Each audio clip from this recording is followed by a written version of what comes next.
Et avec Léa Salamé, nous recevons ce matin dans le grand entretien du Sadis la députée La France Insoumise NUP de Seine-Saint-Denis. Question-réaction, amis auditeurs, au 01 45 24 7000, le standard d'Inter. Vous pouvez aussi passer par WhatsApp désormais et sur notre application mobile. Clémentine Autain, bonjour. Bonjour. Bonjour. Et bienvenue sur Inter en cette journée de rentrée scolaire pour plus de 12 millions d'élèves et 850 000 enseignants. Allez, un petit mot avant d'entrer dans les détails. Qu'est-ce que vous leur souhaitez à tous ? Je leur souhaite de passer une belle année scolaire, d'apprendre. Et en fait, peut-être ça me fait penser à cette citation de John Lennon que peut-être vous connaissez quand il est allé à l'école.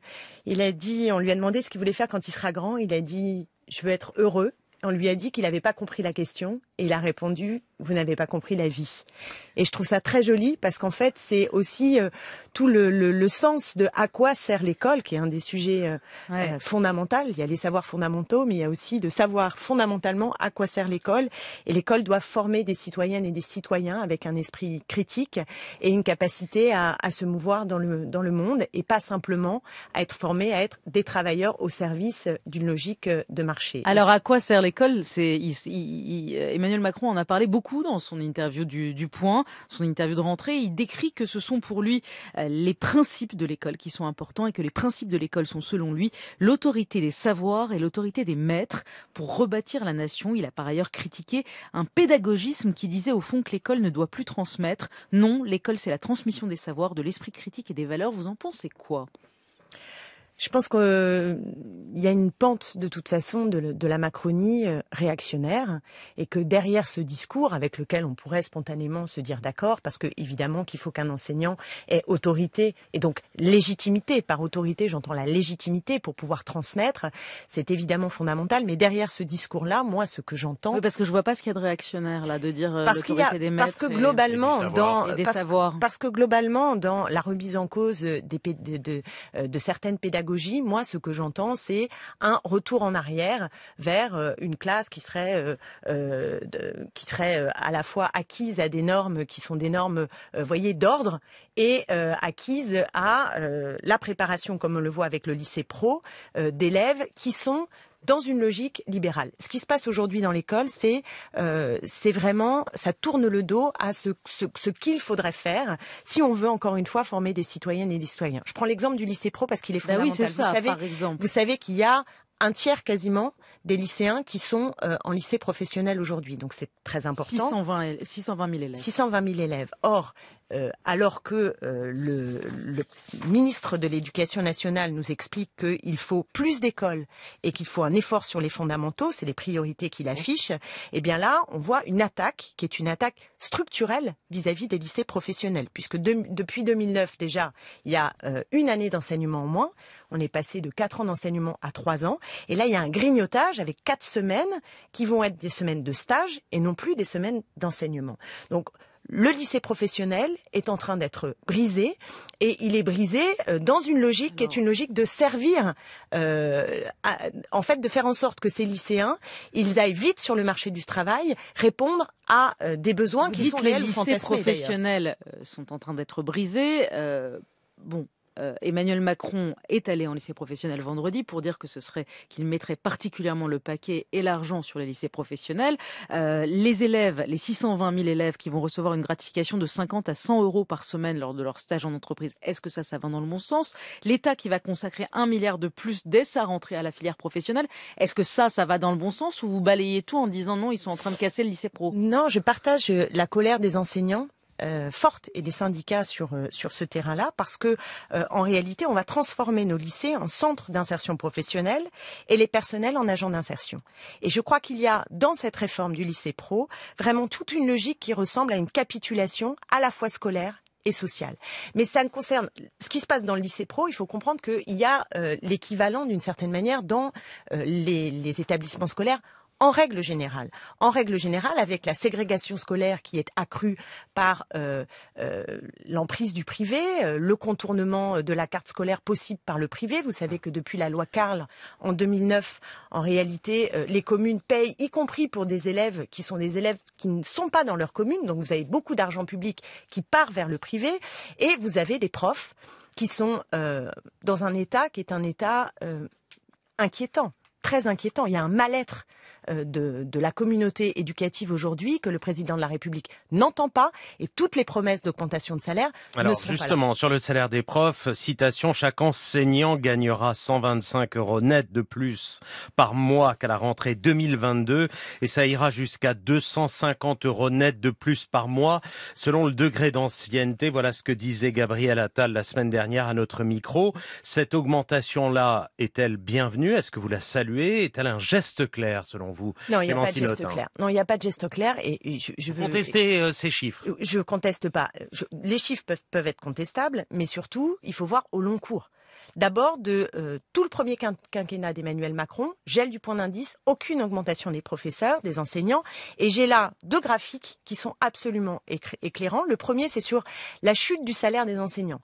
La chute du salaire des enseignants, c'est-à-dire qu'en 1980, un prof de collège débute avec 2,2 SMIC. Et en 2022, un prof de collège débute autour de 1,2 SMIC. Vous m'entendez? Oui, c'est vrai. De 2,2 vos chiffres, à 1,2 Clémentine Autain, SMIC. vos chiffres sont justes. Il y a eu une dégringolade du salaire des profs, mais qui date de 1980. Ça fait 40 ans que les salaires baissent. Bien sûr. Là, ça augmente. Ça augmente de si peu. C'est tout petit. Et puis, ce sont des primes. Vous savez que ça va revenir à peu près à 95 €, je crois, pour les enseignants par mois. Et c'est sous forme de primes. Donc, c'est une plaisanterie au regard des enjeux. Deuxième graphique, il faut l'avoir en tête. C'est le graphique sur le salaire des enseignants en Europe. Non seulement on est derrière le Portugal, on est derrière l'Espagne, évidemment la Suède, mais les professeurs allemands gagnent plus du double de ce que touchent les Français. Donc il y a une paupérisation des enseignants, il y a des conditions de travail qui sont détériorées. Donc vous seriez au pouvoir aujourd'hui, vous seriez au pouvoir, Clémentine Autain, aujourd'hui, dans l'état des finances publiques, vous doublez directement le salaire des profs? Je pense qu'il faut y aller progressivement, mais il faut impérativement investir dans l'ensemble des services publics. Parce que la détérioration de l'école, elle s'inscrit dans une logique plus globale, qui est celle de l'obsession de la réduction de la dépense publique, celle du dénigrement aussi des fonctionnaires, des agents de l'État. Ça, c'est un discours qu'on entend beaucoup. Et je veux ce matin appeler la gauche et les écologistes à prendre à bras-le-corps la question des services publics.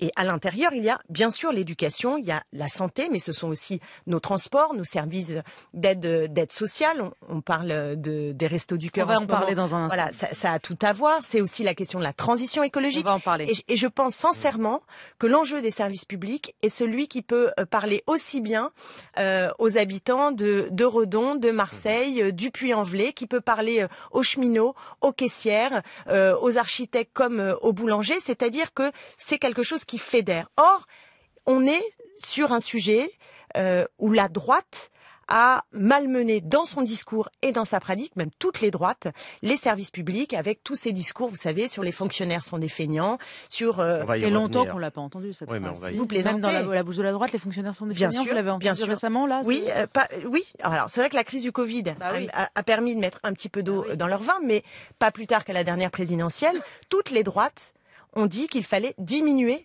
le nombre de fonctionnaires, sans jamais nous dire d'ailleurs dans quel secteur on allait les diminuer. En tout cas, cette rentrée scolaire est aussi marquée par la décision de Gabriel Attal d'interdire les abayas à l'école, estimant qu'elles sont une atteinte à la laïcité. Décision soutenue sur le fond par une partie de la gauche, Jérôme Guedj du PS, Fabien Roussel du PC, Sophie Binet de la CGT. À ce micro, on était là, on s'en souvient, Léa et moi, Lionel Jospin, vendredi sur Inter. Position approuvée par ailleurs par 81% des Français, selon un sondage IFOP pour Charlie Hebdo.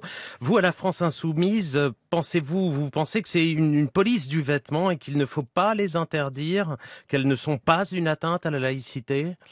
Je pense d'abord que la place prise par ce débat est voulue par Gabriel Attal en cette rentrée, et il a décidé sciemment de créer un écran de fumée sur des enjeux très importants que sont par exemple en cette rentrée le coût des fournitures scolaires, plus 11%. Voilà. Et maintenant, quand vous allumez une télé ou vous ouvrez le journal, ce dont on parle prioritairement sur les enjeux de l'école et de cette rentrée, c'est de l'abaya. Donc c'est un écran de fumée parce que il y a des questions structurelles. Est-ce que la promesse de un prof devant chaque élève... La question structurelle, c'est la laïcité, selon lui. La République est testée. Voilà. Là, on est dans un moment de rentrée scolaire. Donc, le ministre de l'Éducation nationale doit nous dire comment il assure que cette rentrée se passe bien. Est-ce que tous les élèves vont avoir des profs devant eux? Or, vous le savez, et malheureusement maintenant on le sait, quand on regarde les résultats au concours, on voit qu'il y a des manquements, puisque il y a... Clémentine Autain, vous répondez pas à la question sur Je vais vous répondre sur les abayas. On a parlé de l'école, on a fait 10 minutes sur l'école, sur le salaire des profs, sur le manque, etc. La question, c'est la abaya. Vous dites il fallait absolument pas l'interdire. C'est ça que vous dites. Non, je dis d'abord que c'est un écran de fumée, et je dis deuxièmement que c'est une mise en avant de ce sujet, voulu par le ministre, Certes, mais sur le fond, et qui signe une obsession identitaire. sur le fond, est-ce que c'est un vêtement religieux ou pas? Et il y a débat. Vous serez d'accord avec moi pour dire qu'il y a débat. Donc ça pose problème. Moi je vous dis qu'il y a débat, et vous le savez qu'il y a débat. Donc ce n'est pas pour vous une atteinte à la laïcité, une jeune fille qui rentre en abaya à l'école, c'est ça la question? Je pense que s'il y a débat, il faut revenir au principe. Voilà. Et je ne voudrais pas qu'on crée plus de problèmes qu'on ne dégage de solutions. Quand vous entendez que les atteintes à la laïcité se sont accrues de 120% entre les années scolaires d'il y a 2 ans et l'année dernière, ça ne vous inquiète pas? Je sais bien sûr qu'il y a des chefs d'établissement qui ont tiré la sonnette d'alarme, et je ne dis pas qu'il ne faut rien dire.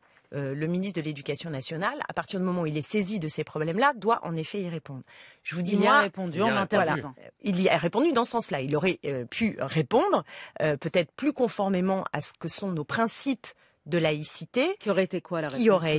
Qui aurait été de ne pas interdire formellement, avec en plus des difficultés de dire pour savoir ce qui est une abaya, ce qui n'est pas une abaya. Et donc de dire aux chefs d'établissement, vous débrouillez? Parce que c'est eux qui demandaient la règle. Je sais bien, mais il faut faire attention jusqu'où on va aller. Je vais vous donner, peut-être faire un petit rappel historique, mais vous savez, en 1905, quand il y a eu le débat sur la loi sur la laïcité, ça a été très complexe d'établir un équilibre, un consensus. Et il y a eu cette phrase d'Aristide Briand au sujet de la soutane dans l'espace public qui, je trouve, résonne avec force aujourd'hui. Il a dit « L'ingéniosité combinée des prêtres et des tailleurs auront tôt fait de créer un nouveau vêtement ».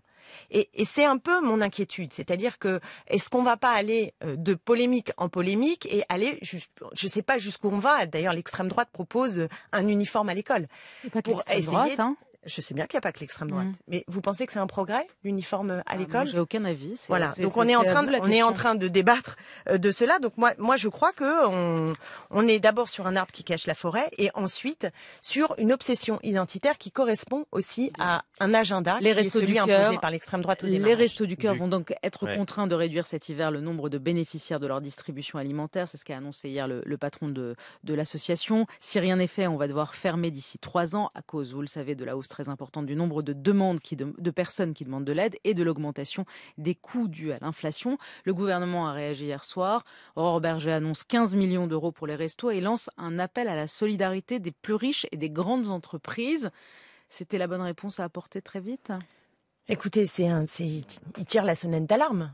Voilà, c'est dramatique ce qui se passe. Et nous, ça fait très longtemps que nous la tirons. Nous avions d'ailleurs déposé au dernier budget un amendement pour demander que soient abondés les budgets pour les banques alimentaires. Donc là, on est dans une situation de saturation. Donc il faut d'abord répondre à l'urgence. Donc ça veut dire débloquer pas simplement 15 millions. Ce dont parle le président des Restos du Cœur, c'est de 35 millions. Donc c'est insuffisant. C'est insuffisant. Il faut que l'État réponde à cette urgence. Et ensuite... L'appel à la solidarité des plus riches, ensuite, c'est le partage des richesses. C'est la paupérisation qui est en marche. Je veux dire, c'est des salaires qui sont trop bas. Donc, nous, on a des réponses qui sont des réponses au long cours. Au long cours. Vous savez, quand les Restos du Cœur se sont créés, c'était censé être transitoire. Voilà.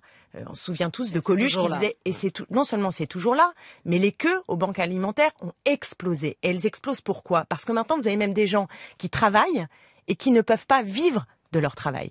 Donc je pense que la mission des services publics, et c'est là où les services publics peuvent être utiles, à Sevran, on a inauguré il n'y a pas très longtemps une épicerie solidaire et sociale.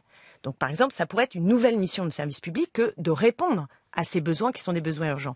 Mais si on ne change pas la situation structurellement, si on n'augmente pas le SMIC, si on n'indexe pas les salaires sur l'inflation, si on n'a pas une augmentation des minima sociaux, si on n'est pas capable de bloquer les prix, notamment des produits de première nécessité, et qu'on laisse tout à volo, alors qu'on sait qu'il y a une boucle prix-profit. C'est-à-dire que l'inflation aujourd'hui, elle n'est pas simplement liée à la hausse des matières premières et à la guerre en Russie.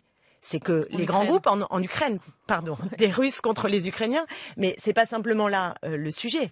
Le sujet, c'est que à partir de cette crise-là, les grands groupes en ont profité pour augmenter leurs marges.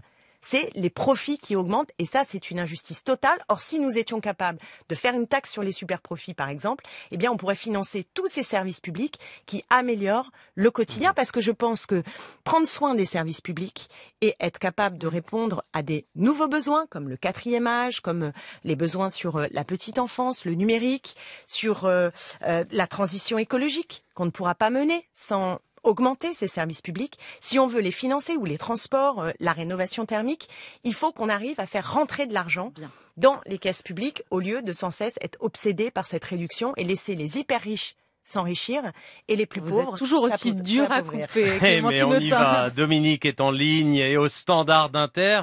Dominique qui nous appelle de Mayenne. Bonjour et bienvenue. Oui, bonjour et bienvenue. Merci de me donner la parole. Je vous en prie. J'ai 75 ans, j'aime beaucoup Clémentine Autain. Je fais partie de ces vieux militants qui, du Larzac au soulèvement de la Terre, ont participé à toutes les manifs et récemment aux manifs des retraites. Je ne voudrais pas que ma question paraisse un petit peu décalée, mais sur l'enseignement, juste une remarque. L'interview de Samia et Saba tout à l'heure, il y a quelques minutes, en dit beaucoup plus long que toutes les réponses qu'on peut donner de façon politiquement utile ou récupérée sur l'usage de la pédagogie et la façon d'intégrer les élèves et la réponse. C'était au micro de Sonia De Villers à 7h50. Absolument. Alors dites-nous, de quoi voulez-vous parler avec Clémentine Autain? Un petit peu décalé avec le débat. Allez-y. Je rappelle que j'aime beaucoup Clémentine Autain. Je voudrais simplement demander à quel moment on va se passer un petit peu des leaders testostéronés, c'est pas facile à dire, qui envahissent la gauche depuis des décennies, qui empêchent toute possibilité de regroupement parce qu'ils ont un ego super développé.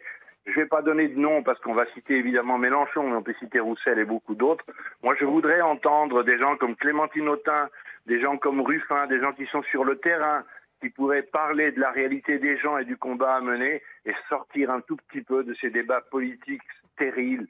La droite sera toujours la droite. Il appartiendrait à la gauche d'être un peu plus intelligente et de porter les vrais discours. Bah, écoutez, merci Dominique pour cette question, cet édito. Réaction, la gauche testostéronée. Voilà. Vous êtes d'accord avec l'auditeur, Clémentine Autain. Je pense en effet qu'on a besoin de sortir d'une certaine version viriliste de la politique en règle générale, pas simplement à gauche, mais on n'est pas prémuni à gauche non plus de cela. Donc je partage en tout cas cette ambition. Ouais. Normal en tant que féministe. Oui. Je pense que le féminisme peut apporter à la façon de faire de la politique, au rapport au pouvoir. L'idée que quand on est une femme féministe de gauche, on n'a pas envie d'être monarque à la place du monarque.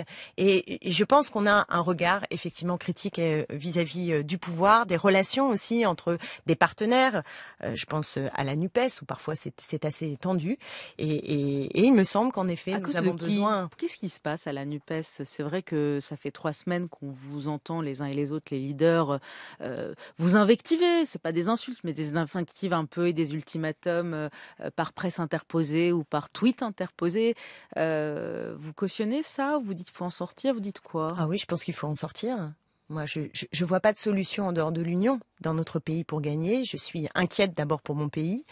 Des politiques très destructrices, néolibérales qui sont menées et qui deviennent de plus en plus autoritaires par la Macronie. Et la menace de l'extrême droite. Et donc on est dans un schéma maintenant qui est avec 3 pôles qui s'affirment. Donc il y a le pôle de l'extrême droite qui menace, il y a le pôle de la Macronie, et nous incarnons ce 3e pôle. Et pour gagner, il faut qu'ils soient unis. Il n'y a pas d'autre solution. Donc nos destins sont nécessairement liés, et il ne faudrait pas que la NUPES devienne 4 mariages et un enterrement. Vous soutenez la proposition de Ségolène Royal pour une liste commune LFI-PS aux européennes, hypothèse testée dans un sondage IFOP-JDD hier qui montre que cette liste ferait à peine 11%, c'est-à-dire quasiment la même chose que ce que ferait une liste insoumise ou une liste PS seule. Vous y croyez encore, Clémentine Autain? Vous appelez quand même à la constitution d'une liste avec Ségolène Royal ou une liste d'unité? Écoutez, moi je suis une femme engagée, donc il n'est pas question de croire ou de ne pas croire, il est question de vouloir. Donc moi je veux cette union, je la crois juste, je crois que c'est ce qui peut nous permettre au moment des résultats justement d'être dans la course vis-à-vis de ces trois pôles, on peut être en tête. Dans notre pays, donc ce serait un signal très fort. Je pense aussi que la NUPES... Selon le sondage d'hier, vous n'êtes pas en tête, vous êtes loin derrière. Oui, mais il y a pas en général, les tests ne sont... D'abord, il faut croire à la dynamique politique. Les dynamiques politiques, elles ne se voient qu'à partir du moment où elles se mettent en mouvement. Et il y a différents sondages qui montrent qu'on est, en tout cas, au coude à coude. On est au coude à coude. Les trois pôles se donnent à voir. Si vous avez un éclatement des listes, par définition, vous avez des listes qui vont être autour de 10 et personne qui est au coude à coude. Donc pour vous, une liste Ségolène Royal, c'est la bonne personne pour incarner cette union à vos yeux? Je pense que c'est elle qui a fait cette proposition-là. Si elle permet de faire advenir l'unité, je signe. Après, l'enjeu, il est de savoir si on veut ou non cette union. Moi, je la crois juste. Je crois aussi que la NUPES, elle vit parce qu'on est rassemblés. Après, quoi qu'il arrive, et je pense en particulier à 2027, je pense que nos sorts sont liés et qu'il faut trouver le moyen de faire vivre cette NUPES dans le pluralisme et dans la cohérence. Donc même s'il y a des listes séparées aux européennes, vous n'excluez pas, enfin c'est pas la mort de la NUPES selon vous? Ce ne doit pas être la mort de la NUPES parce qu'encore une fois, nous n'avons pas le choix, nous devons nous entendre et c'est vrai que les européennes auraient pu aussi être l'occasion de donner à voir que nous sommes capables de dire en commun des choses fortes sur l'Europe, sur un sujet. Est-ce que vous avez des choses fortes en commun sur l'Europe? Je le crois. En tout cas, si vous avez des listes séparées, chacun va être poussé vers sa propre identité. Si nous faisons liste commune, je pense que nous avons les bases pour avoir un discours commun et cela peut permettre de clarifier aussi vis-à-vis des Français notre point de vue et de tourner la page de 2005 qui a été quand même très clivante à l'intérieur de la gauche entre le oui et le non au traité constitutionnel européen. Et puis, il y a un débat sur la ligne précisément de la gauche porté par François Ruffin. À qui parlez-vous? Ruffin, lors des universités d'été de la France Insoumise, a appelé le mouvement à gagner en centralité et à parler aux profondeurs du pays, aux classes populaires. Il dit, quand on me dit radicalité, je nous demande, est-ce qu'il s'agit d'être applaudi dans une AG de sociaux à Nanterre ou de convaincre en Moselle, en Picardie, partout dans le pays? Qu'est-ce qu'on vise? Et il ajoute, pourquoi demeurer dans un risque de culture minoritaire? Qu'est-ce que vous répondez à ça? Moi, je partage la préoccupation de François Ruffin. Je pense que être radical, ça veut dire prendre les problèmes à la racine. C'est aujourd'hui ce qui peut nous permettre d'être majoritaire. Donc, je n'oppose pas les deux. En revanche, il y a évidemment un moment que nous traversons, on a changé de position entre être 17 députés, même autrefois la gauche qui a été si longtemps dominée par le Parti socialiste, et puis très vite maintenant où on voit que la dominante, elle est chez nous, dans une gauche qui veut un changement en profondeur, social et écologique. Nous sommes 75 députés, nous sommes le fer de lance de la NUPES, et je crois en effet que cela implique des bougées dans notre profil politique et de faire très attention à la menace de cornérisation. Ça, voilà. il le dit. Faire très attention. C'est son image. Faire très attention. Donc, je partage une obsession qui est le fait majoritaire. Elle viendrait d'où, la cornérisation? C'est selon vous, quel est votre risque? Qu'est-ce que vous dites qui vous cornérise? C'est pas toujours. Parfois, c'est la façon dont on peut le dire, ou parfois c'est la façon dont on peut le dire qui peut prêter à attiser. Vous voyez ce que je veux dire? À attiser. Je pense que vous le voyez quand vous lisez. J'ai pas forcément envie de donner des exemples contre mon propre camp. Vous voyez ce que je veux dire? Oui, contre votre propre chef. Non, c'est pas que. Ah oui, il y en a d'autres. Global. Ah oui. Je pense que c'est plus global. Je pense que c'est pas simplement Jean-Luc Mélenchon qui je vois bien est la cible effectivement souvent, mais enfin là on l'a pas ciblé, c'est vous. Hein. Là, en l'occurrence, on l'a pas mentionné. Hein. Si, c'est vous qui venez de me dire, c'est votre chef. Non, vous dites certains dans notre camp qui visent à cliver. Oui, mais c'est vous qui me répondez, qui me dites c'est votre chef. Donc je vous dis, je pense que c'est une question qui est plus globale. Voilà, c'est une question qui est plus globale, qui a à voir avec notre profil. Je l'ai dit plusieurs fois et je le redis, je pense qu'on a besoin de se solenniser et d'être effectivement obsédé par la façon de faire vivre la NUPES dans le pluralisme et par la quête de majorité. Dernière question, c'est un constat dressé par un élu socialiste du Lot qui a signé une note pour la Fondation Jean Jaurès sur la disparition de la gauche dans les territoires ruraux. Il s'appelle Rémi Branco et il l'affirmait à Libération cet été, je le cite, sur les territoires ruraux, la ruralité. La gauche est trop vue comme donneuse de leçons, perçue comme une menace pour leur mode de vie si jamais elle arrivait au pouvoir, des donneurs de leçons qui, depuis les métropoles, sont en train de leur expliquer comment il faut manger, s'habiller et se loger. Qu'est-ce que vous en pensez? Je la pense gauche qu'il faut donneuse de leçons. Oui, moi je pense qu'il faut entendre. Je pense qu'il faut entendre. D'abord, on n'est pas au bout, vous savez, sur le projet.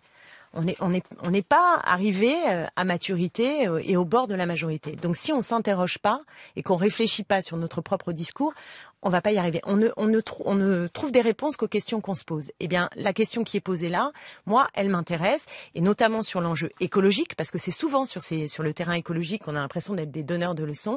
Eh bien, si on veut faire une écologie populaire, il faut trouver les thèmes qui permettent de rassembler, et c'est pour ça que je reviens au service public.